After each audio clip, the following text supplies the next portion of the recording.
বাঁকুড়ার পুয়াবাগানে ভয়াবহ দুর্ঘটনা। সিএনজি লরিতে বিধ্বংসী আগুন, ভস্মীভূত একাধিক বাইক ও গাছ। বাঁকুড়ার ব্যস্ততম পুয়াবাগান এলাকায় ভয়াবহ অগ্নিকাণ্ডের ঘটনায় চাঞ্চল্য ছড়ালো পুরো এলাকায়। বুধবার সকাল আনুমানিক 10টা নাগাদ একটি চলন্ত সিএনজি বোঝাই লরিতে আচমকায় বিধ্বংসী আগুন লেগে যায়।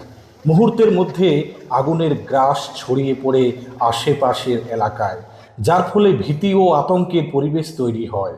স্থানীয় সূত্রে জানা গিয়েছে, সকাল 10টা নাগাদ পুয়াবাগানের প্রধান সড়কে যাতায়াতের সময় একটি সিএনজি চালিত লরি থেকে হঠাৎই ধোঁয়া বের হতে দেখা যায়। কিছু বুঝে ওঠার আগেই লরিটিতে বিকট শব্দে দাউ দাউ করে আগুন জ্বলে ওঠে।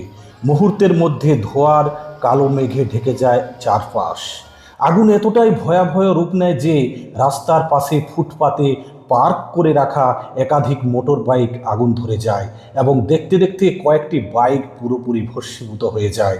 কেবল বাইকেই নয়, উত্তপ্ত লেলিহান শিখায় রাস্তার পাশে থাকা একটি গাছও পুড়ে ছাই হয়ে যায়।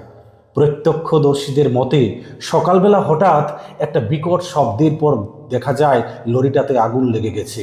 আগুনের উত্তাপ আরও কালো ধোঁয়া চারিদিক ঢেকে যায়।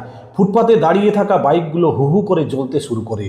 কাছেই স্কুল কলেজ থাকায় ছাত্রছাত্রীদের মধ্যে একটা উত্তেজনা তৈরি হয়। পুয়াবাগান এলাকাটি শহরের অন্যতম শিক্ষাকেন্দ্র হওয়ায় প্রতিদিনের মতো ঘটনার সময়েও বহু স্কুল কলেজের ছাত্রছাত্রী এবং পথচারী সেখানে উপস্থিত ছিলেন। হঠাৎই এই ঘটনায় প্রাণ ভয়ে ছোটাছুটি শুরু করে দেন শিক্ষার্থী থেকে শুরু করে স্থানীয় ব্যবসায়ী ও সাধারণ মানুষ। অল্পের জন্য বড়সড় প্রাণহানির হাত থেকে রক্ষা পাওয়া গেছে বলে মনে করেছেন অনেকেই। ঘটনার পর দ্রুত খবর দেওয়া হয় দমকল ও স্থানীয় থানায়। তবে আগুনের ভয়াবহতা এতটাই বেশি ছিল যে প্রথম দিকে স্থানীয়রা কাছে যেতে সাহস পাননি। অবশেষে খবর পেয়ে দমকলের 2টি ইঞ্জিন দ্রুত ঘটনাস্থলে পৌঁছায়।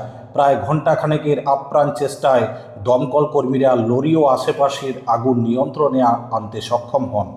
এদিকে খবর পেয়ে বিশাল পুলিশ বাহিনী ঘটনাস্থলে পৌঁছে পুরো এলাকা ঘিরে ফেলে এবং যান চলাচল সাময়িকভাবে বন্ধ করে দেয়।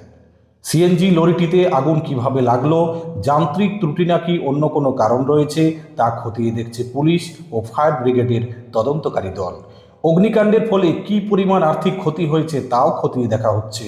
প্রাথমিক অনুসন্ধানের পর যান চলাচল স্বাভাবিক করার প্রক্রিয়া শুরু করেছে বাঁকুড়া থানার পুলিশ।